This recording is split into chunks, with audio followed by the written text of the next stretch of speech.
Welcome back to another review, this time for the anime Roll Over and Die, which had 12 episodes and was airing in winter of 2026. Synopsis on any list. Plum has been chosen by God to be in the hero's party despite having stats of 0 across the board. All she has is the reverse ability that she doesn't fully understand.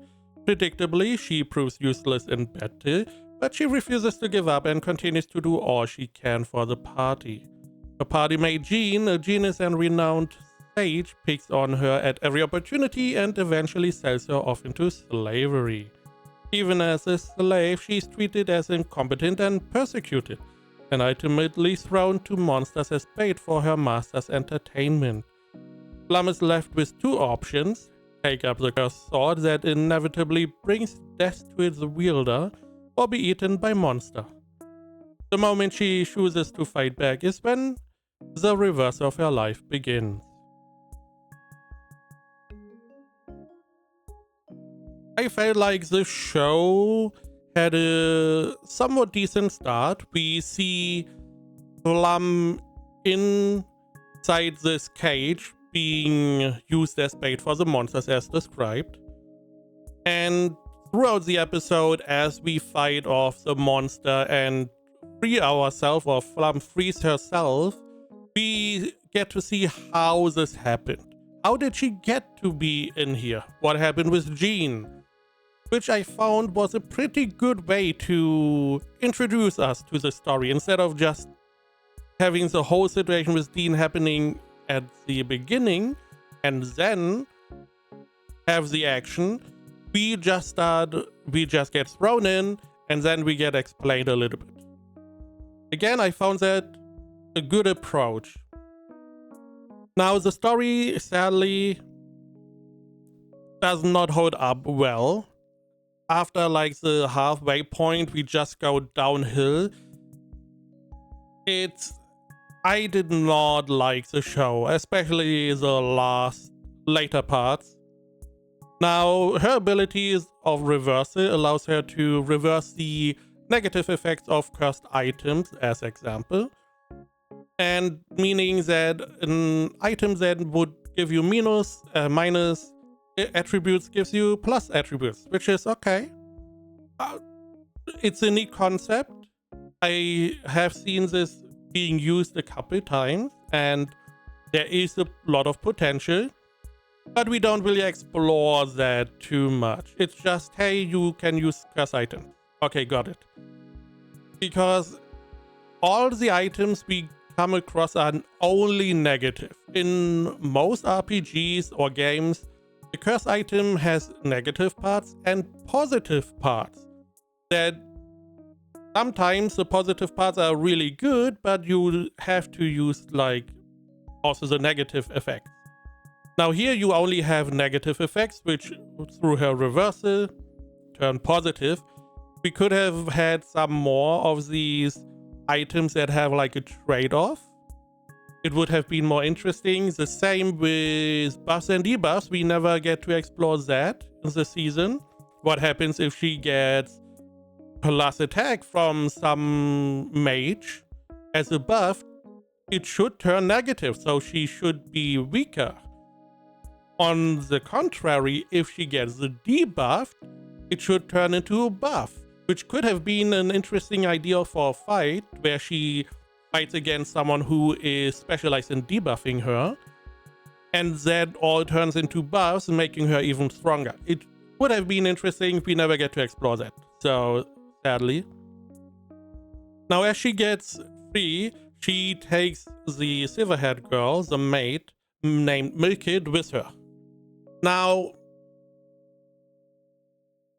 there are so many questionable parts. First off, she gets sold into slavery by Jean, which is... it doesn't make sense. He wants to get rid of her. We find out later why. But he wants to get rid of her and he sells her into slavery. Why? Because he's an asshole, I guess. He sees her as not worthy. And she is very stupid. the worst part is that the girl in the middle, her and Flum, they are friends, more or less. Over the adventure, they are friends. That is the hero, I believe called Cyril or something, I don't know. They got close, but she got convinced by Jean to throw Flum out of the party, which, okay, there is reason. Flum can't fight, understandably, it's dangerous, okay. Now she is in the same alley and then leaves that alley where Flum gets turned into a slave. You cannot tell me that she had no idea or was not able to understand or find out what happened. It feels very stupid. It feels very stupid that this all happens, that Jean even risked this because this was in the city. A lot of stupid stuff. Why even sell her? She's then being used as bait instead of selling her because, I don't know, there's no one wants to buy her, I guess. It doesn't make sense.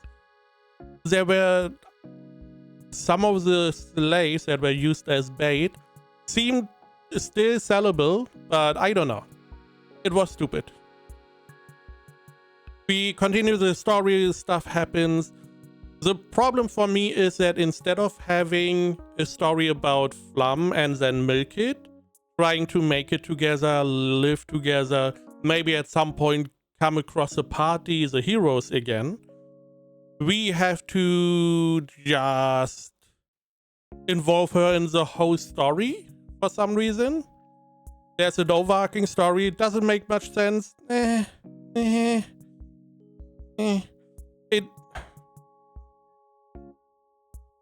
You know what?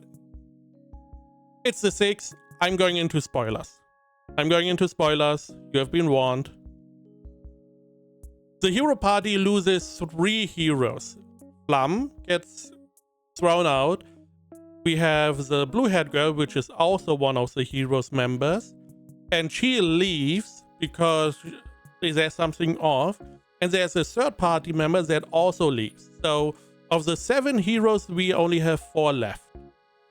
And they still decide to continue. No one is questioning this. Why the hero party more or less collapses. No one is doing anything. It is so weird. Especially, animation was, fine. It was not necessarily bad. It was not good. It's hard to say. It's just fine. However, for some reason, in the later half, they decided to have fog everywhere. There's a wide fog in every outdoor scene. I guess to save on background. It looks horrible and no explanation. We never find out why the fog was there, what the fog was about.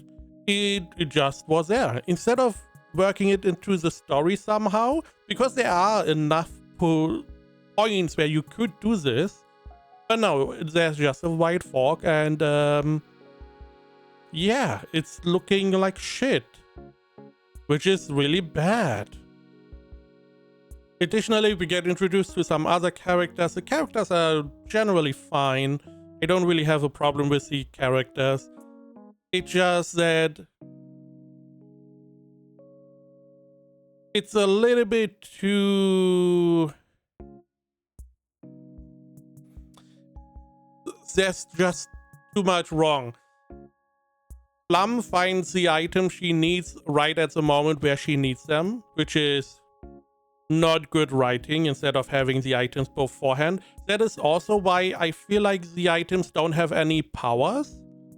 Even though they have a negative effect apart from stats that should turn positive, it seems like they are like, you know what, it's not going to be important. Oh, apart from the sword is the only thing that is really important. We go into the Adventurers Guild. There's a guy that is...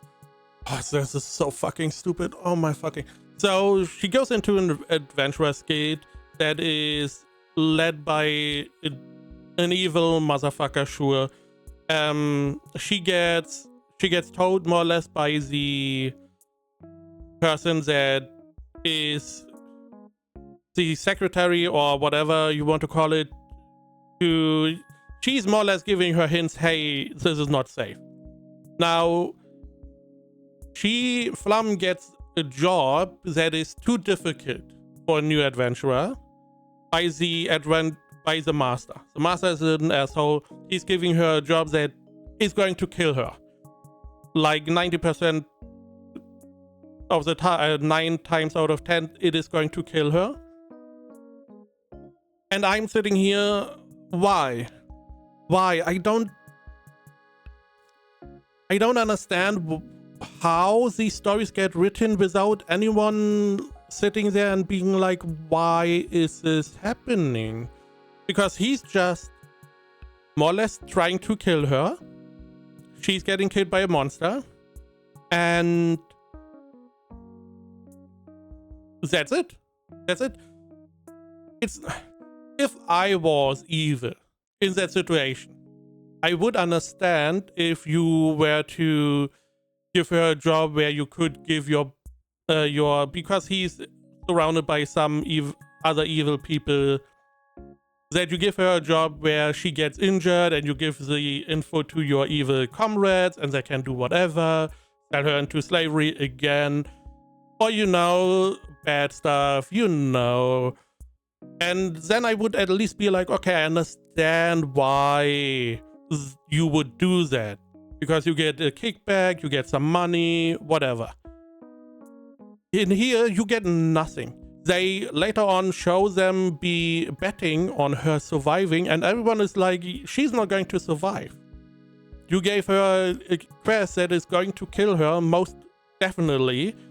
Why should we bet that she survives? So it makes no sense. It's not even about betting. There's no profit to be gained. You just send someone out to kill. You don't even see them dying. You don't see them fighting. You don't get anything out of that. It's not like you can get the equipment that she drops by dying. Nothing. It is so stupid. Which naturally doesn't work. And he gets very upset. And he's like, oh no, and he wants to essentially still try to kill her.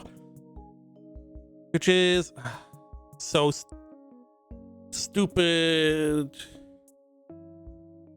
We have other stupid stuff. We have, like, later on, we see some eyes used by someone. We find out later who uses them. But they just get summoned out of nowhere. And then they are able to, without any input, move. It's just eyeballs that are on the ground and they can move. And they can not only move, they move faster than people can run. Which... why? It doesn't make sense. It makes zero sense. So, and these eyeballs, they then fuse with people and turn them into monsters, and it's like, okay. Why? Because this is more or less made by the church, and the church is trying to hide the evidence, and it's just stupid. Not only that, one of our characters sees that happening. They're in a city, at a bridge. They see this happening. They're like, oh my fucking god, we need to run. They run. Okay. Next scene, they are in a forest. I don't know why. I don't know how. We were in a city, now we are in a forest. We are not only in a forest, we have a little wooden suspension bridge over a river. I don't know. I don't know where it came from. Last I knew, we were in a freaking city, with walls and pavement and houses and not a lot of forest. But here we are. And it's just really, really stupid in so many ways. We also have Flum totally crashing out for no reason.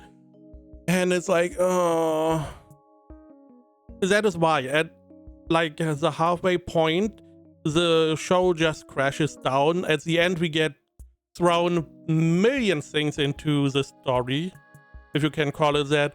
Like, there's a betrayer in the demon area. There is, with the heroes, they are more or less manipulated. The church naturally is evil because we know they are evil. They just throw a million things in. Flum is being hated for some reason by the god or origin.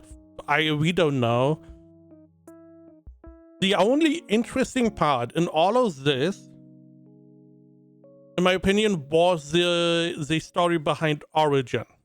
Now, Origin is the god the church is praying to, and we pretty early on find out that they more or less eradicate other religions. So they are the only religions alive, and they pray to Origin. They want to, I don't know, serve Origin. Again, spoiler. This is the only interesting part because Origin is essentially some kind of energy source that is able to give a lot of energy. Humanity used it, I don't know, thousands of years ago, but they advanced so quick and so much that they more or less destroyed itself because there was some conflict, everything got nuked, everyone dead. So the first hero after this disaster happened decided to more or less seal Origin, this power source, and in its place the demons, they are protecting the power source. So it is not going to be used and again, and essentially lead to the disaster of the world again. Which, you know, is an interesting idea because that means, because Origin is sealed, how are these powers, you know, being distributed? Because what we found out, more or less, the church is saying that Origin blessed people with these powers, with the magic and stuff. But because the Origin is somewhat sealed, is that just the last bit of his power that is being given to people, or is someone else giving people the power? That is the only interesting part, in my opinion, the Origin part. The demons were fine, but there's just so much stuff that it doesn't help that everything gets covered in white mist. At the end, we have an old lady who wants to torture our girl Milk. We defeat her and she gets thrown off a cliff. We see her being dragged by nothing. We don't see who she is being dragged by. There's no one there. No one invisible, no one flying, no one is being shown dragging her off, but she gets dragged off anyways.